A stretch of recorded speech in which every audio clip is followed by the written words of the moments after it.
Just like the great and powerful Clint Eastwood, who is now 91 and still acting and directing, by the way, this legend of off-road luxury and ruggedness behind me deserves our respects.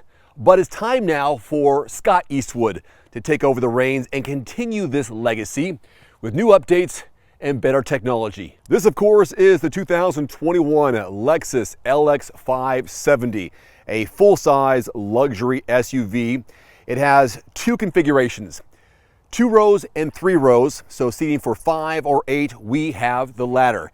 I first reviewed this vehicle in 2014. This week we have the 2014 Lexus LX570, a full-size 3-row SUV based on the Toyota Land Cruiser and features full-time 4-wheel drive. Surprisingly or not surprisingly, not much has changed since then. A few tweaks on the inside and outside, but basically the same vehicle. Its last full redesign, 2008. So yeah, this is long in the tooth. I once described it as a cruise ship on wheels, and it still feels that way. Back in 2014 when I had it, I not only did a review of it, but I also went off-road. And since the vehicle is basically the same as then, all those impressions still hold true today. I'll put a link below to those videos so you can check those out for more details. So today, a little walk down memory lane as I compare statistics from 2014 to 2021 and how I've used this vehicle throughout the week and how my impressions or thoughts have changed from then to now. Let's get started. Lexus must be subscribing to the philosophy if it ain't broke, don't fix it, because they still have this 5.7 liter V8 under the hood.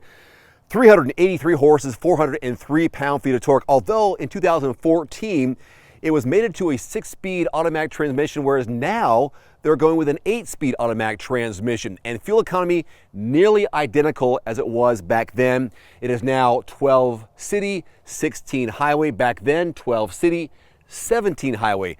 Full-time 4-wheel drive is standard as it was back then, so that is still holding true. In the end, fuel economy will continue to be the speed bump for a number of customers who might want to consider this vehicle when there are so many others out there that are much more fuel efficient on the road and on the highway. I spent a lot of time on cargo volume in 2014 with demonstrations using luggage and golf clubs, folding down the tailgate and the liftgate. I'll do that again today, but the numbers are surprisingly different from then until now in terms of overall space between the back, middle, and total cubic feet. As before, there are 3 ways to open the liftgate. There's a push button just left of the steering wheel. There's a button here on the key fob. There's also a soft pad below the Lexus logo. I'll hold this because we have a key fob. Might as well activate it. And below here is our tailgate. A tailgate in a full-size SUV. And it opens up just like that. So you do have the option of sitting on it if you want to chill out back here. Now this is where it gets interesting. In 2014, there were 15.5 cubic feet of volume behind the 3rd row. This year, over 16.3, and it folds down, retracts the same way as it did last time. Putting these headrests down first, and then we're going to bring these down like that, and then you can lift them up like this.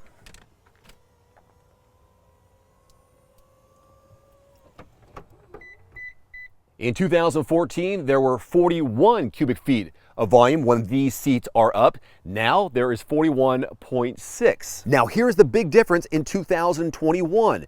79.7 cubic feet of cargo volume when all rows are folded flat or the 3rd row is folded to the side. In 2014, it was 83.1. 3.5 cubic feet of volume is now gone in 2021. Clearly a lot has happened since 2014. Back then, I didn't have these in my back seat, and now I've got 2 of them. I want to take one of the car seats out to show you where the latches are. They're behind this little Velcro strap and easy to see and access. So you can hook your seats in that way. Otherwise, look how much room you have for seating. And yeah, the kids are a little messy, but hey, if you got kids, this is actually pretty clean. Of course, it still has a proximity key, so with the key on me, I can press that. The vehicle locks up. I can put my hand on the handle, it unlocks. So here inside, you're going to see a lot of the same things as you did in years past. And one thing that hasn't changed is the technology and the infotainment screens. Let's go ahead and start it up and I'll show you what I'm talking about.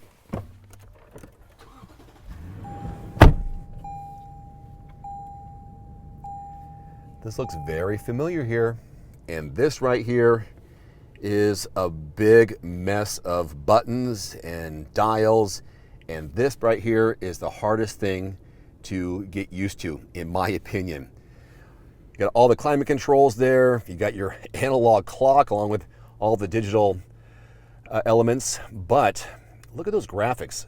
Who thinks that's pop? When you see that there, oh, I'm listening to a pop station. Who is that girl? Is she at karaoke? I have no idea. And this screen is just needing some help. So check this out. I'm gonna move this. You can hear it beeping now. And I had the hardest time trying to change the channel, tune the channel. Okay, you go up here, press all, and you had to go, it's a little bit slow too, to that arrow to move down, and now I just missed it. I'm trying to do this stuff here. Oh, missed it again. I don't know, I'm just not. Okay, you have two different screens, same over there. This side can be music, phone, details, like right there. Again, it says my best fuel economy is 15.6. That's wishful thinking. Menu on that side or over here, it just needs to be updated. I don't know what they're waiting for. Maybe they're just resting on the fact that this can do anything, anywhere off-road, and people are going to pay for it, I guess. And your steering wheel mounted controls with paddle shifters up top. Just a lot going on. It does have a heads-up display right there. Lane keeping assist, cruise control, all the great safety things you come to expect with Lexus. Yes, I'm fine with that. You do have lots of options down here. I mean, a lot of off-road options, driving modes with comfort, eco, sport, of course, high 4, low 4, raising and lowering the vehicle, heated seats, ventilated seats, heated steering wheel. So it's got all those things, but it still has all of this. And my driving impressions hold true from 2014 as they do today. I do appreciate how soft and comfortable the ride is throughout town and on the highway. It makes it, for the back kids here, of an easy ride, and getting them in and out has been super easy as well. So I do appreciate that part of it, but the fuel economy has been just terrible, but I knew that going in. Two more things. The beginning MSRP in 2014 on this vehicle was just under 82 grand. Today, just under 92 grand. As tested today, 105. As tested back then, 88. And one final note, it's a quote from the great Clint Eastwood, of course, from the movie Heartbreak Ridge, which pertains, in my opinion, to the LX570. It is time to improvise, adapt, and overcome to offset your shortcomings and to be a real player in this full-size luxury SUV segment. I really hope it does. Until next time, I'm Dave Erickson with Everyman Driver. Thank you for watching. See you next time.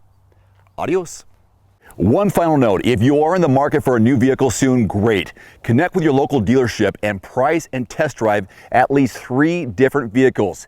A vehicle's strengths and weaknesses can only be discovered when you are behind the wheel. My reviews can be good, but you need to test drive these yourself.